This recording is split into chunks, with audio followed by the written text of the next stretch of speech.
una serie de sermones, como le dije, acerca de Jonás. Y en esta serie de sermones del libro de Jonás, vemos que es un libro escrito por el profeta Jonás. O sea, él mismo escribe, porque esto no es un libro profético, a pesar que es escrito por un profeta, sino que es una narrativa sincera, transparente, honesta de Jonás. Jonás tuvo que atreverse a ser sincero y contarnos con detalle todo lo que él hizo en aquel momento que Dios lo llamó a una misión. Y qué bueno que encontramos a un Jonás sincero, abierto completamente, que se deja conocer de sí mismo y nos deja a nosotros penetrar en su corazón, en su pensamiento, en sus acciones.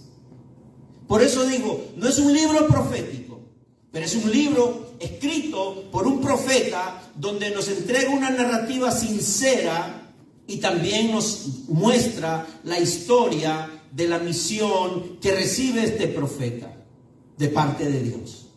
Dios lo llama y Dios lo envía para anunciar la destrucción de una nación pagana llamada Nínive.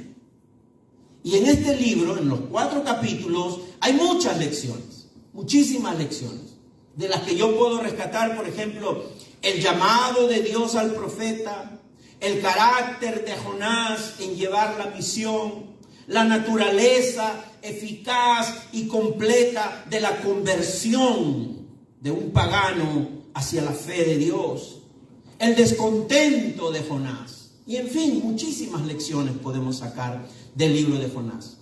Pero hoy nos vamos a edificar con el capítulo 1, en la cual Dios nos va a mostrar un ángulo del pecado, de la desobediencia y las consecuencias que trae esa desobediencia. Así que, mis hermanos, ¿qué les parece si oramos? Vamos a ponernos de pie para orar y pedirle al Señor que nos bendiga con esta preciosa palabra del libro de Jonás. Padre, gracias, mi Dios. Gracias por todo lo que tú estás haciendo desde que llegamos a este lugar. Gracias, Señor, por tu presencia. Gracias, Señor, por permitirnos presentarnos delante de ti, pidiéndote perdón. Ayúdanos, Señor, a no dar marcha atrás. Ayúdanos, Señor, a seguir buscando de ti. Ayúdanos, Señor, a seguir abrazando en esperanza siempre, Padre Santo, lo que tú quieres para nuestras vidas. Permítenos, Señor, que a través del libro de Jonás tú puedas hablar a nuestros corazones, a nuestros pensamientos. Y permítenos que así, de manera honesta, abierta y sincera, como Jonás narra y relata este asunto, así también nosotros podamos recibirlo, sin pensar, Señor, que el pastor nos está acusando, sino por el contrario, aceptar que eres tú quien nos está hablando, porque tienes un propósito para nuestras vidas el día de hoy. Ayúdanos a aceptar con valentía y con honradez y con humildad que todo esto viene de ti. Señor, que no sean mis palabras. Permite que estos hermanos que están el día de hoy frente a mí, Señor, desechen todo lo que sea mi palabra, que no tenga nada que ver con la Biblia, pero que abracen todo lo que viene de ti a través de tus escrituras. Gracias, Señor, te damos. Espíritu Santo, obra en este lugar. Tienes la libertad para obrar, Señor, en este lugar. Te abrimos nuestros corazones y nuestros pensamientos. Espíritu Santo, obra como tú solo lo sabes hacer. En el nombre de Cristo Jesús. Amén. Amén. Muy bien, mis hermanos. Tomemos asiento y con esa pequeña introducción ya sabemos lo que hoy la palabra nos va a presentar. Y vamos a ir de a poco, porque son en total, el capítulo 1 son 17 versículos. Por lo tanto, vamos a ir primero mirando los primeros 3 versículos. Vamos a leer lo que dicen estos 3 versículos, los primeros 3 versículos. Si alguien me ayuda y podemos jalar un poquitito esto más para allá para que no me tape las letras porque ahí está perfecto, es de tamaño perfecto para que todos los hermanos que están ahí atrás puedan leer también. Un poquito nomás, mi hermano, por favor. Y los primeros 3 versículos nos dicen ahí está perfecto. Gracias, mi hermano. Dice: La palabra del Señor vino a Jonás, hijo de Amitai. Anda, ve a la gran ciudad de Nínive y proclama contra ella que su maldad ha llegado hasta mi presencia. Jonás se fue, pero en dirección a Tarsis, para huir del Señor. Bajó a Jope, donde encontró un barco que zarpaba rumbo a Tarsis, pagó su pasaje y se embarcó con los que iban a esa ciudad, huyendo así del Señor. Hasta ahí lo vamos a dejar para ir de a poco meditando en lo que la palabra nos dice. En estos 3 versículos vemos la misión que recibe Jonás, pero también vemos su desobediencia y vemos la consecuencia de su desobediencia. Porque en los 2 primeros versículos vemos que Jonás es enviado a Nínive. La palabra del Señor vino a Jonás. Lo dice claramente en el versículo 1. ¿Qué quiere decir esto? Jonás recibe esta palabra porque él era profeta. Como les dije al principio, él era un profeta. Este libro no es de profecía, pero él era un profeta. Y la palabra dice que del Señor vino a él. Y todo profeta del Antiguo Testamento y del Nuevo Testamento proclama el mensaje que proviene de Dios. Esa era la labor de los profetas, tanto en el Antiguo como en el Nuevo Testamento. Por lo tanto, es palabra que viene de Dios, es palabra entregada por Dios hacia aquel profeta. Y eso tiene una descripción muy común para que entendamos que toda profecía viene de Dios, hablando del Antiguo Testamento como del Nuevo Testamento. Por ejemplo, ¿qué nos dice Jeremías, otro profeta que recibe también palabra de Dios? Y luego, ¿qué nos dice Oseas?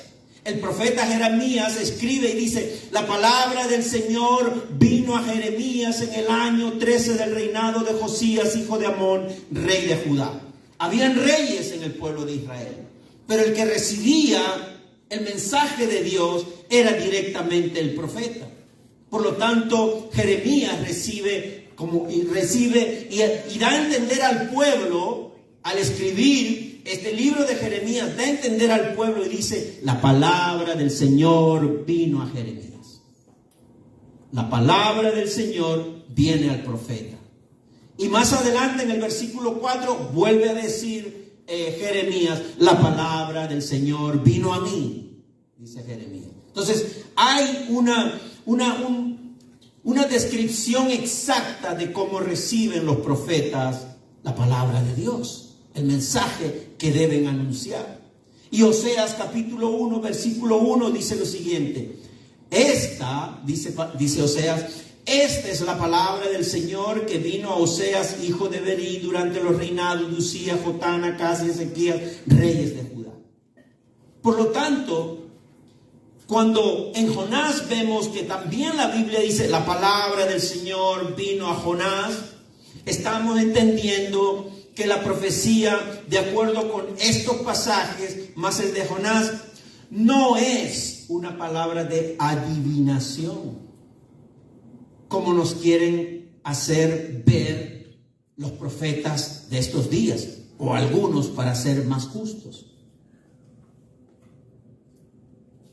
Ellos quieren hacernos ver que es una adivinación, que adivinan exactamente en qué lugar estás sentado, cómo te llamas, qué ropa estás vistiendo y qué enfermedad tienes.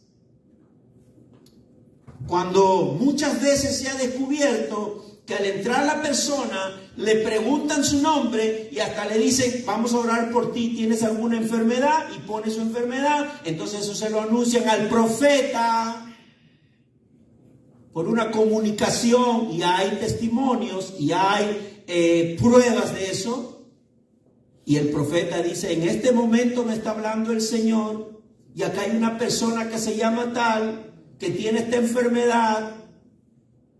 ¿Cómo juegan con la palabra de Dios?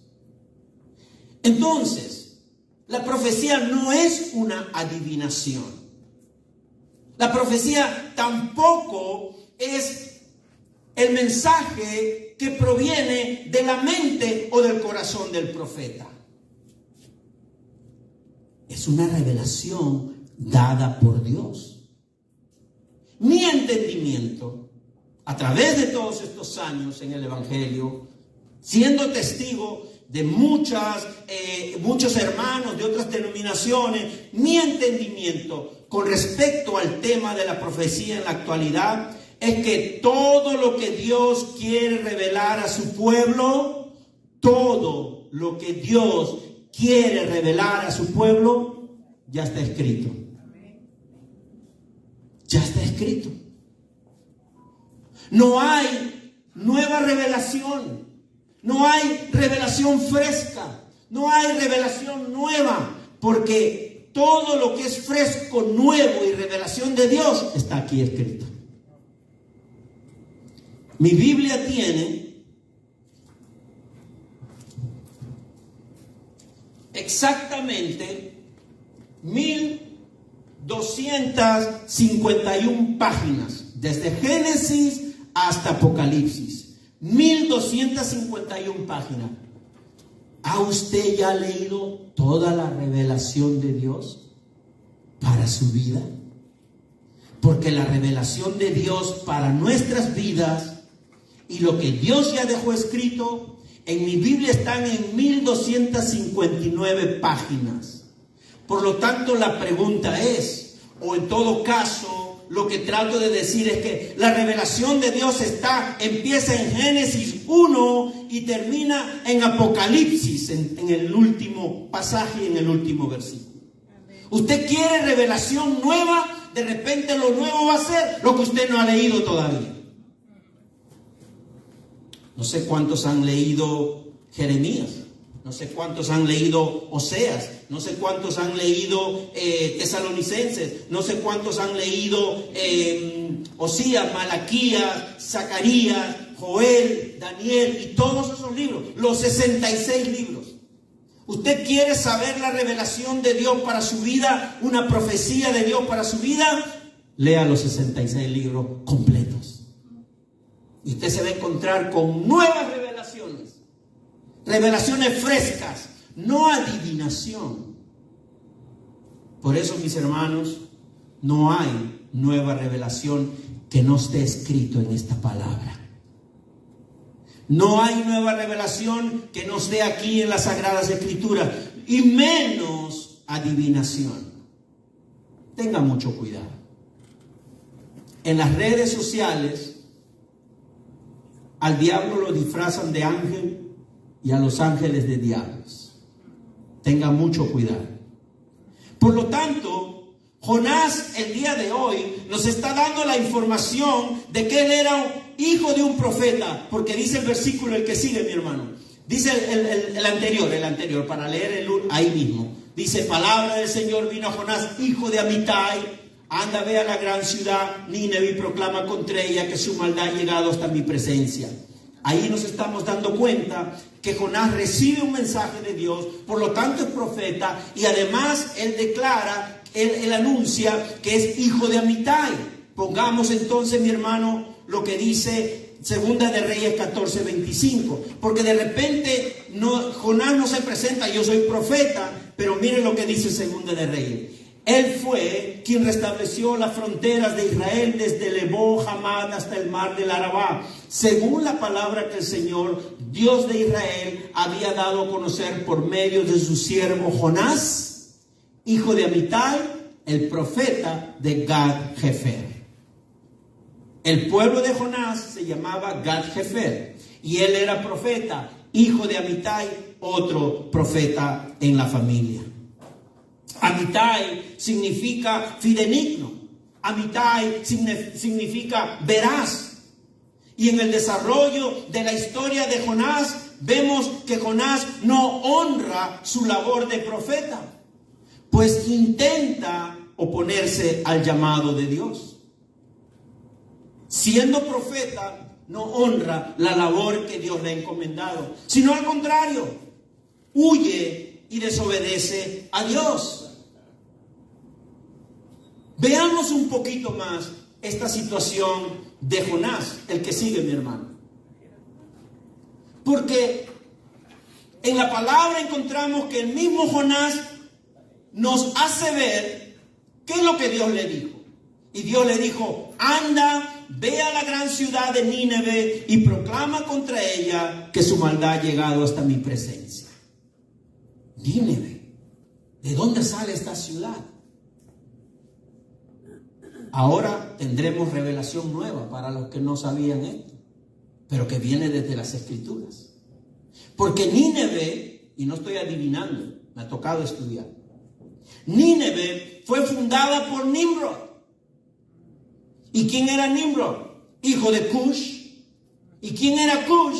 Hijo de Cam. ¿Y quién era Cam? Hijo de Noé. Ah, revelación nueva, mi hermano. Y no es adivinación, viene de las Escrituras. Según el libro de Génesis, Nimrod fundó el territorio de Asiria. ¿Han escuchado, saben del pueblo de Asiria? Fue conocido como la gran ciudad. Y Nínive era una de sus 4 capitales. Era tan grande Asiria en territorio que tenía 4 capitales. Tan inmenso el territorio de Asiria que tenía 4 capitales. Y Nimrod, que viene a ser el bisnieto de Noé, fundó esa ciudad, porque viene del linaje de Cam. Y él funda el territorio de Asiria y fue conocido como la gran ciudad.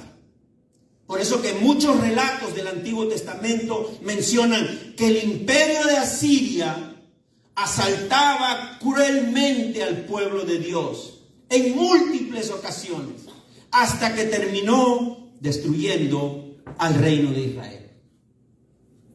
Así eran los asirios. Nínive quedaba a 800 kilómetros de la casa de Jonás. A 800 kilómetros. Gad-Hefer, que era el pueblo natal de Jonás. Por eso que el día de hoy queremos ver también la humanidad de Jonás. Porque no todo es espiritualidad. Para poder entender qué pasa con este hombre. Y podemos afirmar que el niño Jonás, que vivía a 800 kilómetros de Nínive, del pueblo de Asiria, del imperio asírico, fue testigo del constante asalto, del diario asalto cruel y sanguinario de los asirios. Nos imaginamos que el niño Jonás posiblemente habrá visto rodar las cabezas de sus vecinos. Posiblemente habrá visto ver a su pueblo siendo quemados vivos. Posiblemente. Todas esas barbaridades que acostumbraban a hacer los asirios.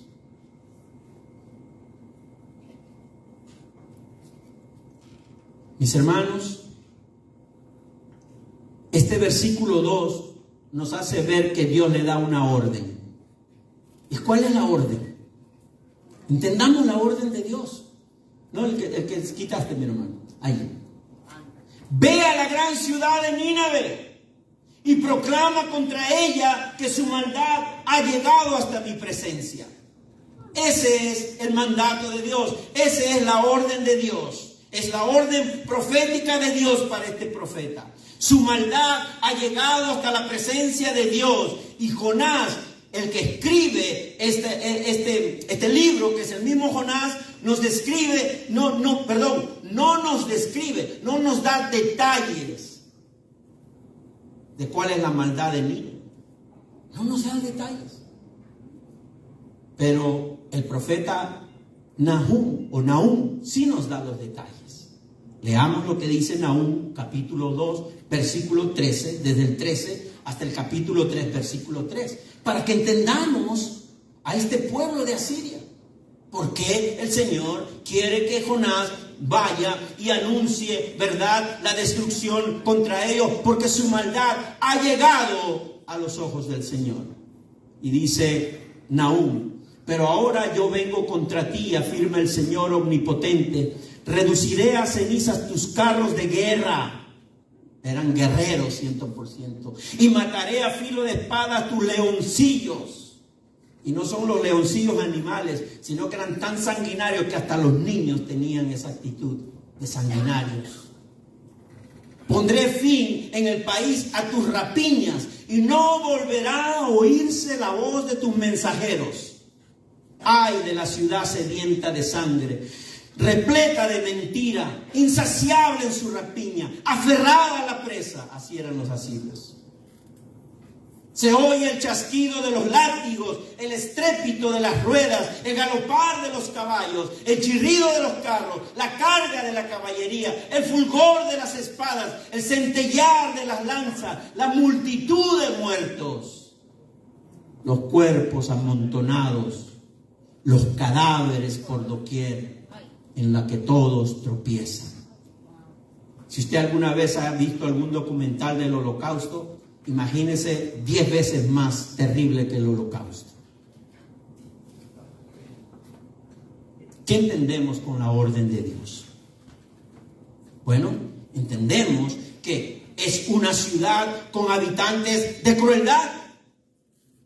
Lo único bueno que hacían son maldades. Y lo hacían muy bien. Eran malos de verdad.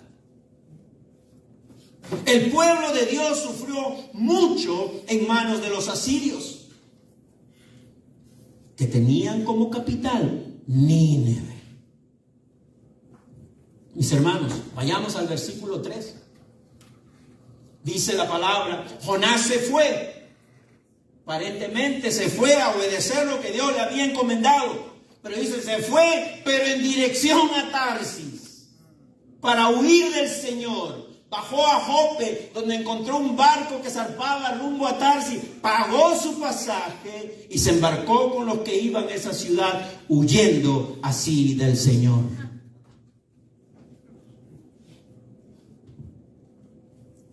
No entiendo, porque si la orden es proclama la destrucción de Nínive, Jonás debería estar alegre. Más bien hubiera ido más rápido posible. Jonás debería alegrarse de proclamar la destrucción de Nínive. Pero ¿por qué huyó? ¿Por qué se fue de la presencia de Dios? ¿Acaso en su corazón él no quería que Nínive sea destruida? Porque al principio no quiso. ¿Por qué no quiso hacerlo? Sigamos preguntándonos. Recuerden, mis hermanos, que la intención de Jonás no es huir de los ninivitas, sino que es huir del Señor. No de los ninivitas, sino del Señor. Pero es imposible huir del Señor. Parece que huimos del Señor, pero el Señor está en todas partes, en todo lugar, omnipresente, dice la palabra, que es uno de sus atributos, y completamente omnipresente. David nos hace ver esa realidad, Salmo 139. ¿Qué dice? ¿A dónde podría alejarme de tu espíritu, Señor? ¿A dónde? ¿A dónde podría huir de tu presencia? Si subiera al cielo, allí estás tú. Si tendiera mi lecho en el fondo del abismo, también estás ahí. Si me voy a Miami, también estás ahí. Si me voy a Orlando, también estás ahí. Si me voy a la discoteca, también estás ahí. La presencia del Señor. Es que no podemos encajar al Señor en una cajita o en un lugar de 4 paredes. Él es omnipresente, Él es omnipotente. Y Jonás quería huir del Señor. Es imposible huir de Dios. Jonás pensó irse a Tarsis. ¿Por qué a Tarsis? Porque era la dirección opuesta a Nínive. Completamente opuesta a Nínive. Lo más lejos posible para no cumplir la misión que el Señor le encomendó. Mis hermanos, La razón por la cual Jonás huyó, lo explica el mismo Jonás.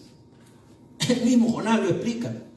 Él sabía, y vamos a ver en los capítulos que vienen cuando nos toque predicar sobre eso, él sabía, mis hermanos, que el mensaje de Dios traería la conversión de los ninivitas. Él lo sabía, y que Dios tendría misericordia de ellos. Jonás sabía eso. Jonás sabía que su mensaje, que el mensaje de Dios iba a traer la conversión de los ninivitas. Y él sabía claramente la misericordia de Dios. Pero él no quería. Por eso no quería ir a Nínive.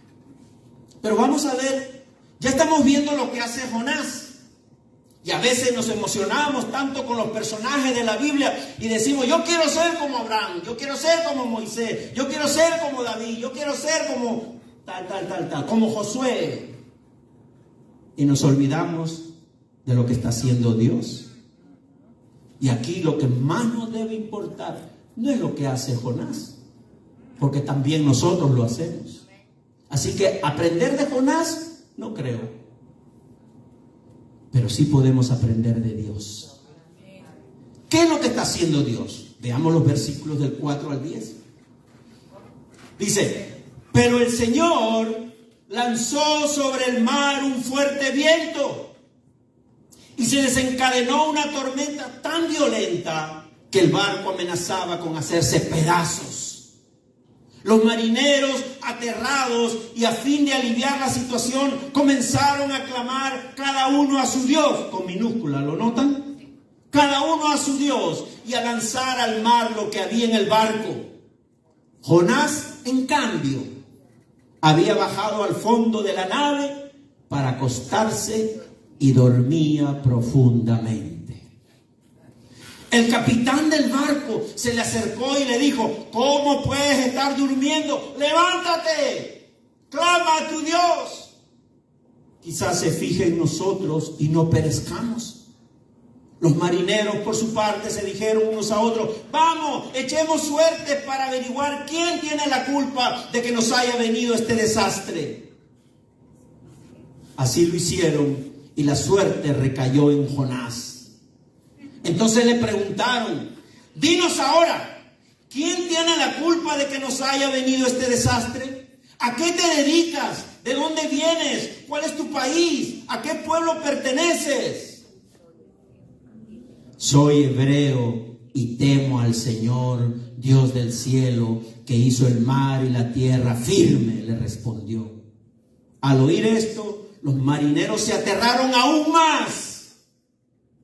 Y como sabían que Jonás huía del Señor, pues él mismo se los había contado, le dijeron, ¿qué es lo que has hecho? What did you do? Are you crazy? You so bad, Jonah. You terrible. Get out of here. Otra vez. La pregunta es, ¿cuál era la misión de Jonás? Advertir a los ninivitas del castigo inminente que Dios mandaría sobre ellos. Esa era la misión. Decirles el castigo que vendría sobre ellos por su pecado. Pero la desobediencia de Jonás, hablando de la desobediencia y las consecuencias. La desobediencia de Jonás no solo deja a los paganos ninivitas sin esperanza. Pobres ninivitas se quedaron sin esperanza. Porque Jonás comenzó a huir a Tarsis. Pero también la desobediencia de Jonás pone en peligro la vida de los marineros que no conocen al Señor. El Señor, ¿qué hace? ¿Qué hace Dios? Usa los vientos, usa el fuego, usa la naturaleza, lo que llamamos teofanías. Dios usa todo eso. Son manifestaciones que hace Dios y que cumplen un propósito específico. Como mensajero del Señor, veamos lo que dice Salmo 104. Haces, dice David, habla de Dios y dice, haces de los vientos tus mensajeros y de las llamas de fuego tus servidores. ¿Qué dijo Jesús? Si nadie me alaba, hasta las piedras ¿Me alabarán?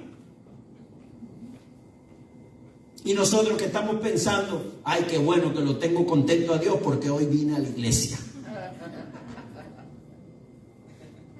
Hasta las sillas lo alaban si no estamos nosotros aquí. Mis hermanos, mis hermanas, es imposible huir de Dios. Jonás pensó irse a Tarsis, a dirección opuesta, pero aquí vemos que el Señor usa los vientos, que el Señor usa todo lo que está a su alcance, los usa soberanamente. Nadie le dice, Señor, usa los vientos. No, Él lo usa soberanamente para guiar a Jonás a cumplir la misión. Ay, cuando nos resistimos contra Dios, ¿cuánto sufrimos? Mis hermanos, ya veremos qué otras cosas naturales usa Dios para llevar a cabo su plan a medida que vamos avanzando en este capítulo o en los demás capítulos. Pero veamos lo que dice el versículo 5. Vamos a mirar el 5 y vamos a mirar el 10. Miren lo que dice el 5. Los marineros, aterrados y a fin de aliviar la situación, comenzaron a clamar cada uno a su Dios y alcanzar al mar lo que había en el barco, a lanzar al mar lo que había en el barco. Jonás, en cambio, había bajado al fondo de la nave para acostarse y dormía profundamente, dice la palabra. Los marineros aterrados. ¿Pero aterrados de qué? Claramente lo vemos, aterrados en el versículo 5, ¿de qué? De lo que el viento había iniciado, ese problema, ¿verdad?, en el mar. De eso estaban aterrados, a fin de aliviar la situación. Comenzaron a orar en sus propios dioses, aterrados primero de la tormenta. Y en el versículo 10, ¿de qué estaban aterrados? Se aterraron aún más cuando Jonás le había contado de que él estaba huyendo del Señor. Peor todavía. Miren que estaban aterrados de los vientos, pero se aterraron más de lo que a Jonás le había contado, que estaba huyendo de Dios. Los paganos aterrados por lo que estaba contándole Jonás. Mis hermanos, estaban aterrados primero de la tormenta y segundo de saber que Jonás estaba huyendo de Dios. ¿Qué más nos dice? Nos dice que estos marineros paganos que no eran del pueblo de Dios estaban orando y clamando a sus propios dioses. Según nos hace ver este pasaje, sugiere que los marineros vienen de diferentes ciudades y que cada uno adora a un dios diferente. Porque se adoraban a sus dioses. Habían varios marineros y cada uno tenía su dios con minúscula. Y eso que nos hace entender en comparación a Jonás, que esos marineros son paganos, son politeístas porque adoran diversos dioses, pero se muestran más piadosos, más reverentes y más temerosos de sus dioses que el mismo Jonás de su Dios, que es Jehová. ¿Y qué dice la palabra? Dormía profundamente. Y dormir profundamente ya no es un sueño normal. Yo no sé si su esposo duerme profundamente. O no sé si su esposa duerme profundamente, que cuando despierta dice, yo no ronco. Mentira.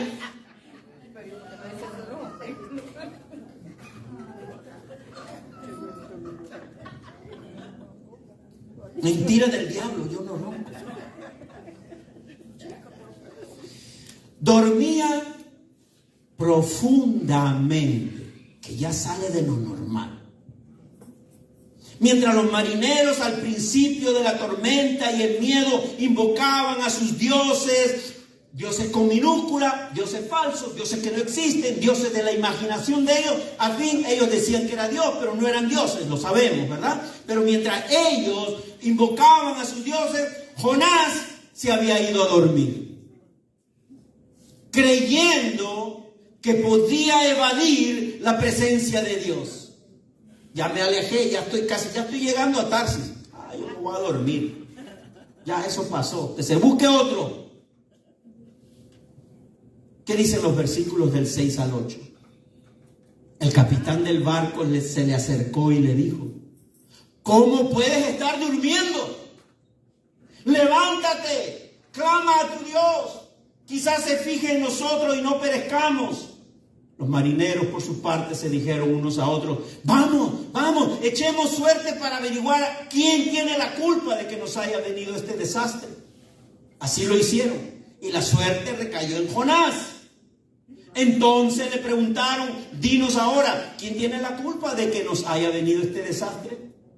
Dímelo, dinos de una vez. ¿A qué te dedicas? ¿De dónde vienes? ¿Cuál es tu país? ¿A qué pueblo perteneces? Bendita la hora que te subiste a este barco. Si sabíamos eso, no te hubiéramos vendido el pasaje. El capitán pagano se preocupa por la suerte de todos los marineros, de todos los que estaban en el barco, inclusive de Jonás, el pagano. ¿Cuál es la actitud de Jonás? Primero, no le importa que los ninivitas estén a punto de ser castigados por Dios. Y segundo, no le importa el peligro que corren él y sus compañeros de viaje. Le dicen: levántate, clama. El capitán parece decir lo mismo que le dijo Dios al profeta. ¿Se acuerdan lo que le dijo Dios al profeta? Anda, ve a la gran ciudad, proclama. Y aquí el marinero, el capitán le dice: proclama a tu Dios, levántate, proclama a tu Dios. Hasta el pagano le estaba enseñando lo que debe hacer Jonás. Y a él no le importaba nada. Mis hermanos, ¿qué dice el versículo 7 que está allí? Dice, no, el anterior, hermano. Los marineros por su parte se dijeron unos a otros: vamos, echemos suertes para averiguar quién tiene la culpa de que nos haya venido este desastre. Así lo hicieron y la suerte recayó en Jonás. Alguien dijo por ahí: pastor, ya ve cómo usted prohíbe que compremos lotería. La Biblia ampara la lotería. No. Cuidado con la interpretación. Mucho cuidado. Cuidado con la lotería, que terminamos confiando más en la suerte, en el azar, que en el mismo Dios. Esa práctica era muy corriente en el Medio Oriente. Era incluso los discípulos echaron suerte para ver a quién escogían en vez de Esteban, en vez de Judas. Era una práctica muy común del Oriente para buscar la voluntad divina. No sabemos el método, no sabemos si era a través de piedra, a través de las cartas, no sabemos. Pero cuando los marineros ven que sus ruegos no tienen respuesta, deciden investigar por medio de la suerte. Así que eso no es bíblico, mis hermanos, en el sentido de que nosotros podemos hacer eso sin ningún problema. No. El poder de las cartas, algunos podrían decir el poder de las cartas, el poder de las piedras, el poder de los dados, el poder de los números. Tengan mucho cuidado. En este caso específico, en este contexto, por medio de ese procedimiento, es el Señor quien permite que sea descubierto el culpable. Dios obrando de una manera incomprensible para descubrir al culpable. Y así ocurrió. Versículos 8 y 9 dice: entonces le preguntaron: dinos ahora, ¿quién tiene la culpa? Ya hemos leído esas preguntas. ¿De dónde vienes? ¿A quién le perteneces? De todas las preguntas que le hacen a Jonás, él solo responde cuál es su nacionalidad y cuál es su religión. Yo soy puertorriqueño y soy cristiano. Yo soy peruano y soy cristiano. Y las otras preguntas no se respondieron.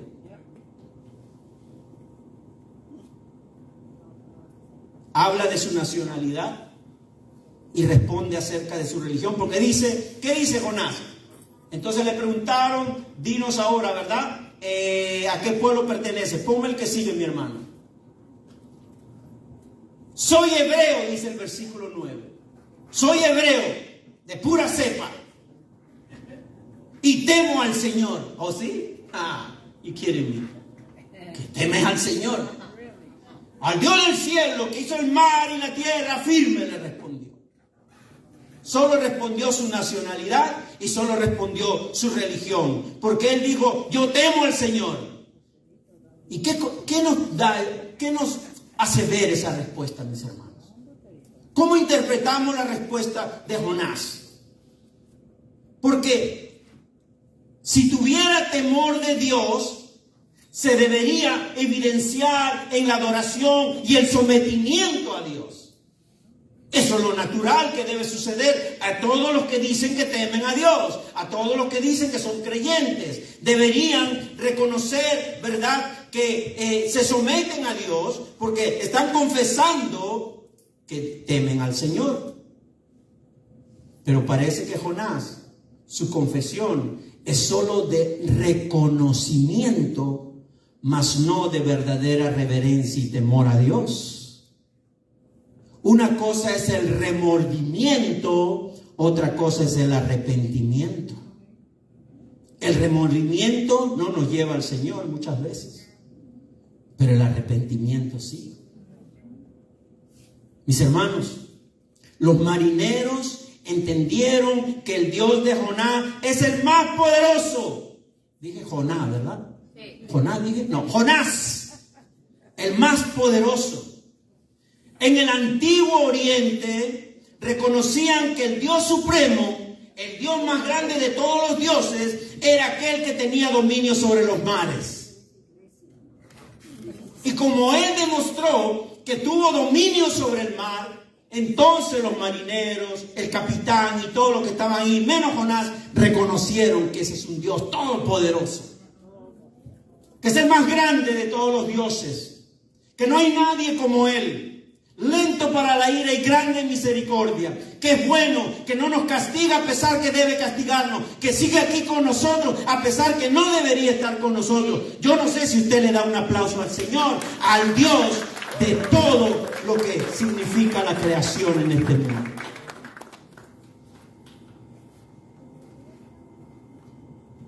Paradójicamente, el testimonio acerca de Jehová, ¿verdad?, en Jonás comparte con los marineros este grandioso testimonio. Temo al Señor, Dios del cielo, que hizo el mar y la tierra firme. Es un gran testimonio de Jonás. ¿Y por qué no lo hizo con los habitantes de Nínive? ¿Por qué no hacerlo así? Jonás es muy ortodoxo. Jonás es muy calvinista. Yo diría ultra calvinista, hiper calvinista. Jonás es súper ortodoxo, súper bíblico, súper doctrinal. Y está orgulloso de su conocimiento de Dios. Conocimiento. Es ortodoxo en su doctrina. Tiene claridad de quién es su Dios. Pero se niega a obedecer a su Dios. Se niega a obedecer a su Dios. A ese Dios que ha presentado como el Dios soberano. Mis hermanos, ¿no creen ustedes que hay inconsistencia entre la doctrina de Jonás y la forma como lo practica? ¿Creen ustedes eso? ¿No creen ustedes que revela inconsistencia entre lo que cree y lo que hace? La pregunta es, ¿ocurre eso en esta iglesia? ¿Ocurre eso en esta iglesia?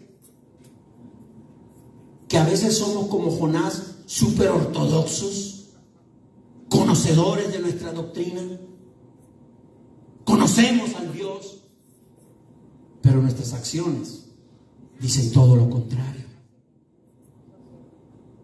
Aún con todo lo que estaba ocurriendo, Dios sigue teniendo el control de todo. No ha renunciado. Jonás ya había renunciado, pero Dios no. Y todo sigue obrando de acuerdo al plan de Dios. Y siempre seguirá obrando Él de acuerdo a su plan, a su soberano plan, de acuerdo a su propósito. Quieras aceptarlo o no quieras aceptarlo, quieres resistirlo o no quieres resistirlo, Dios siempre hará su plan. Siempre hará su plan. No se trata de nosotros, se trata de Él. Se trata de Él. Nosotros somos pasajeros. ¿Acaso no hemos leído en la Biblia cuántas veces que somos pasajeros? Somos como la niebla que aparece y después va desapareciendo. Mis hermanos, mis hermanas, más adelante veremos que esa confesión de Jonás fue súper breve, pero fue suficiente y muy eficaz para producir el arrepentimiento hasta de los marineros paganos. Porque Dios está en el control. Dios está en el control. Mis hermanos, versículo 10. Al oír esto, los marineros se aterraron aún más. Y como sabían que Jonás huía del Señor, pues él mismo se lo había contado, le dijeron: ¿qué es lo que has hecho? ¿Qué es lo que has hecho? Pero ¿qué hacen los marineros?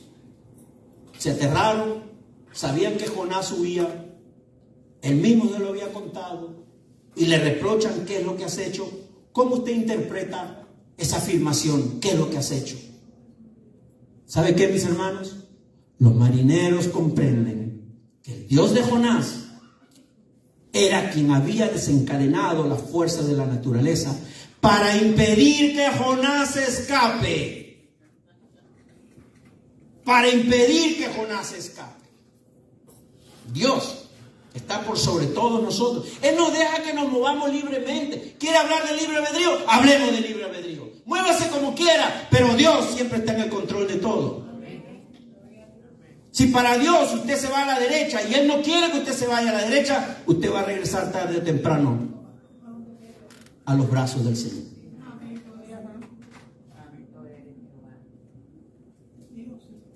Mis hermanos, versos del 11 al 16. Ya estamos acabando. Pero el mar se iba enfureciendo más y más, así que le preguntaron: ¿qué vamos a hacer contigo para que el mar deje de azotarnos? Tómenme y láncenme al mar, y el mar dejará de azotarlos, le respondió. Yo sé bien que por mi culpa se ha desatado sobre ustedes esta terrible tormenta. Sin embargo, en un intento por regresar a tierra firme, los marineros se pusieron a remar con toda su fuerza, pero como el mar se enfurecía más y más contra ellos, no lo consiguieron. Entonces clamaron al Señor: ¡oh Señor! Una oración: tú haces lo que quieres, no nos hagas perecer por quitarle la vida a este hombre, ni nos hagas responsables de la muerte de un inocente. Así que tomaron a Jonás y lo lanzaron al agua, y la furia del mar se aplacó. Al ver esto, se apoderó de ellos un profundo temor al Señor, a quien le ofrecieron un sacrificio y le hicieron votos. ¡Wow! ¿Qué vamos a hacer contigo, Jonás? Hay más bondad en los marineros por la vida de Jonás que en Jonás por la vida de los ninivitas. Qué cosa tan tremenda. El Señor nos dice: ama a tus enemigos, pero tenemos más amor para los panas, pero no para los enemigos. Qué cosa paradójica. ¿Y Jonás qué hace? ¿O los marineros qué hacen? Han hecho todo lo posible para salvar la vida de todos los tripulantes, incluido Jonás. Estaban remando con toda su fuerza para salvarse, para salvar a Jonás también. A tierra firme con toda su fuerza. Y Jonás, ¿qué dice? Láncenme al mar, tírenme al mar. Jonás, con esa decisión, como lo hemos visto aquí, reconoce lo que deben hacer para que se aplaque la ira de Dios sobre todos ellos. Jonás está consciente por fin, consciente de su desobediencia. porque anteriormente no tenía conciencia de nada. Dormía profundamente y roncaba como loco. No le importaba nada. Pero ahora cobra conciencia y se da cuenta de su desobediencia, que está poniendo en peligro la vida de todos. Jonás se ofrece a morir. Él se ofrece a morir. Por eso dice, láncenme al mar, para que los marineros sigan con vida. Por eso en la palabra vemos a Jonás, un prototipo de Jesucristo. Da su vida para salvar a otro. Pero como es un humano, Jonás, y como es un pecador, nunca va a poder alcanzar a la imagen de Cristo. Pero hay unas lucecitas pequeñas sobre eso. Él dice, tírenme al mar, se ofrece a morir para que los marineros sigan con vida. Aparentemente está empezando el cambio de Jonás, aparentemente. Pero el verso 13, ¿qué nos dice? El verso 13 dice allí, a ver, ponga el que sigue, mi hermano, si lo tenemos más grande. Ahí. El verso 13 dice, sin embargo, en un intento por regresar a tierra firme, los marineros se pusieron a remar con toda su fuerza. Pero como el mar se enfurecía más y más contra ellos, no lo consiguieron.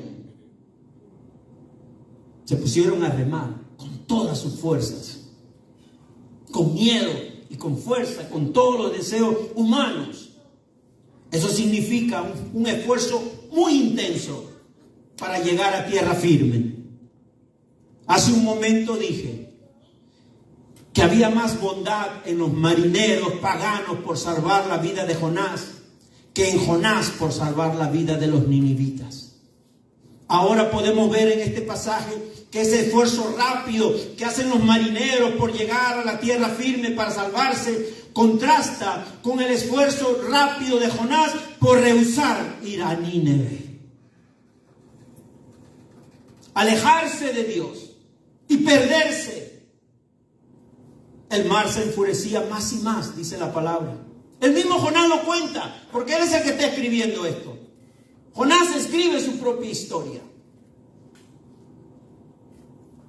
El mar se enfurece más y más, mis hermanos. Los esfuerzos de los marineros y la rebeldía de Jonás. Ellos no están luchando contra el mar. Miren lo que Dios está haciendo. Ellos no están luchando contra el mar. Están luchando contra Dios. Se están esforzando con esfuerzos humanos para hacer todo lo posible. Pero Dios está en el control. Él es el que ha provocado la tormenta. ¿Para qué? Para obligar a Jonás a obedecer. Para obligar a Jonás a volver. ¿Está Dios provocando una tormenta en tu vida? ¿Qué estás haciendo? ¿Estás huyendo o te acercas más al Señor? ¿Qué estás haciendo? ¿Te acercas más al Señor o prefieres huir? O viceversa. Si tú eres cristiano, si un día confesaste a Cristo como tu Señor y Salvador de manera humilde y honesta, mi hermano, no sabes en qué te has metido. El Señor no te va a dejar. El Señor no te va a abandonar. Él tiene un plan contigo desde antes de la fundación del mundo y tú no eres nadie para cambiarle su plan. Así que si no lo quieres, ponte a llorar. Resiste con todos tus dientes a ver quién gana. ¿Quién dijo que Jacob ganó la batalla, la lucha? ¿Quién dijo? Lea bien el pasaje. Jacob no ganó nada. Jacob lo que ganó fue una conversión que viene de Dios.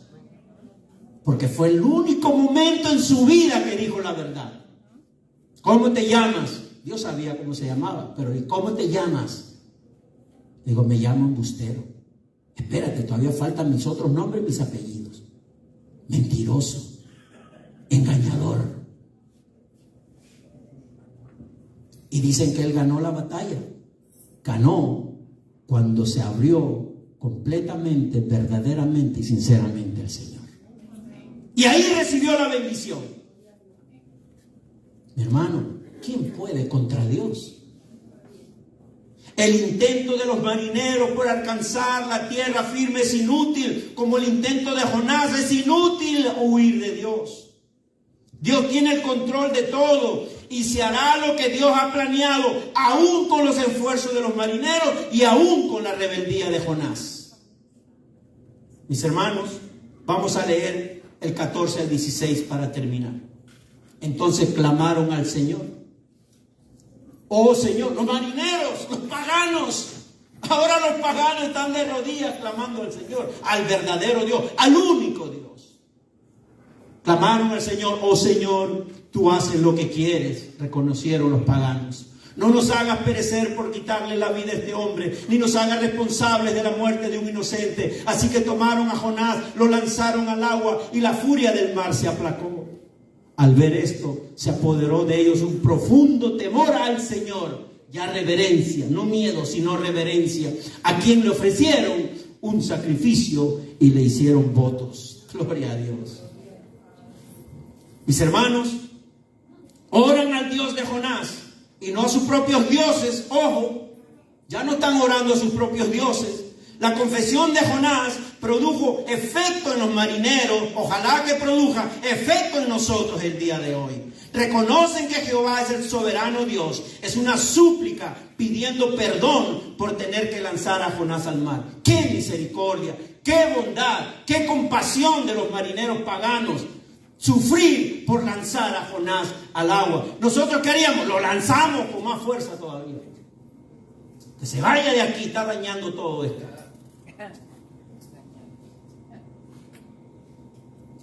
Mis hermanos, es una súplica pidiendo perdón por tener que lanzar a Jonás al mar. Ellos entendían lo terrible que podría venir contra ellos si Jonás moría. Ellos sabían eso. Jeremías 26, 14, 15. En cuanto a mí, estoy en manos de ustedes, hagan conmigo lo que mejor les parezca. Pero sepan que si ustedes me matan, estarán derramando sangre inocente sobre ustedes mismos. ¿Qué está hablando Jeremías? Está diciendo claramente que si lo matan a él, prepárense de lo que viene. Porque Dios tomará venganza. Y eso sabían los marineros paganos. Entendieron cuál podía ser la situación. Por eso que en el versículo 16 ofrecen sacrificios, que sigue mi hermano. Ofrecen sacrificios al Señor y le hacen votos. Se volvieron cristianos. Allá lo vamos a encontrar. De seguro que sí. Allá van a estar los marineros y el capitán también. Los vamos a encontrar allá. Se entregaron al Dios verdadero. Mis hermanos, verso 17.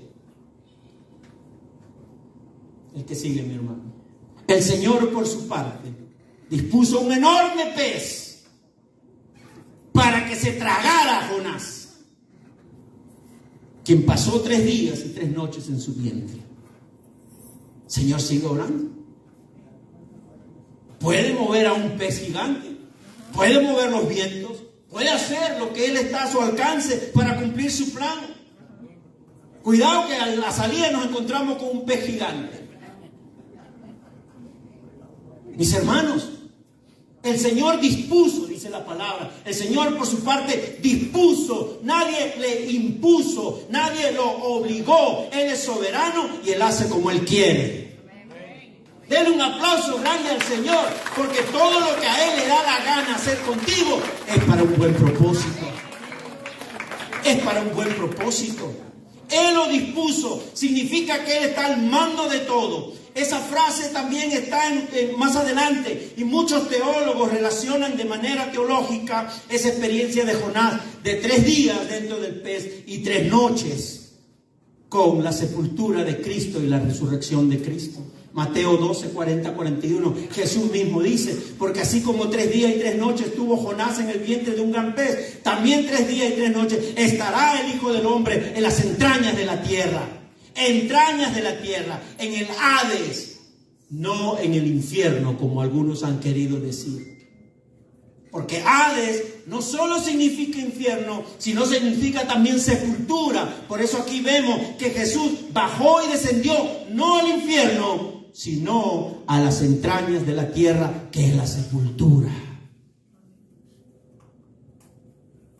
Aquí se usa la experiencia de Jonás como un tipo de muerte y resurrección de Jesús, quien permanece en la tumba 3 días y 3 noches. En parte puede ser un prototipo de Jesús, en parte, pero Jesús es más grande que Jonás. Aquí lo dice. Así como Jonás estuvo, también 3 noches está el Hijo del Hombre en las entrañas de la tierra, porque Él es más grande que Jonás. Mis hermanos, ¿qué resalta esto aquí? Primero, que Dios tiene el control de todo.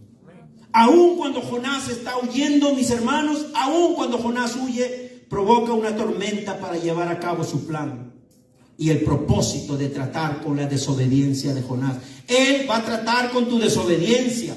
Él va a tratar con tu desobediencia. Quieras obedecer o no, Él va a seguir tratando con tu desobediencia y con la mía también. ¿Por qué esperar que llegue una gran tormenta a nuestras vidas para decidir vivir en obediencia a Dios? ¿O preferimos mejor huir como huyó Jonás? Jesús murió en la cruz por mano de los malvados, ¿se acuerdan? Pero el Padre obró de acuerdo a su plan para que Jesús resucitara el tercer día. Mis hermanos, no nos olvidemos en esta mañana que Dios es soberano, que Dios tiene el control de todas las cosas. Así nosotros estemos descontrolados, pero Él tiene el control de las cosas. Él controla todo. Jonás merecía morir, claro que sí, pero Dios le permitió vivir. El pez es solo un instrumento de la gracia de Dios para Jonás. Es designado para salvar la vida de Jonás. De la misma manera nosotros merecíamos morir por nuestro pecado, pero la maravillosa gracia de Dios designa a Jesucristo, quien no solo nos ha salvado, sino que nos ha dado vida y vida eterna. Yo no sé cuántos se alegran en esta mañana. Por eso se llama gracia, porque la obtenemos aún cuando no la merecemos. ¿Ven todo lo que provocó el pecado de Jonás? ¿Se dan cuenta de todo lo que provocó? La desobediencia de Jonás, no solo contra él, sino contra otros. ¿Había otras naves en el mar? Claro que había otras naves que también pagaron el plato roto. También pasaron por tribulación porque andaban por ahí. ¿Qué culpa tienen ellos de lo que hizo Jonás? ¿Había otras naves? Claro que sí. Y las consecuencias del pecado impactan y ponen en peligro a otros que no son directamente responsables. Tu pecado y mi pecado afecta a otros. Y si hay un pecado entre hermanos, afectará a toda la iglesia. No existe tal cosa como un pecado aislado o un pecado privado. Ese es engaño de Satanás, decir que el pecado es mi pecado y a nadie le importa, pero tiene consecuencias que abarcan a otros. En este día, mis hermanos, vengamos al Señor de salvación, vengamos al Señor de perdón y que su Espíritu Santo haga germinar los frutos que fortalezcan nuestra fe, el fruto de amor, bondad, de dignidad, dominio propio, humildad, mansedumbre. No nos quedemos siendo ortodoxos.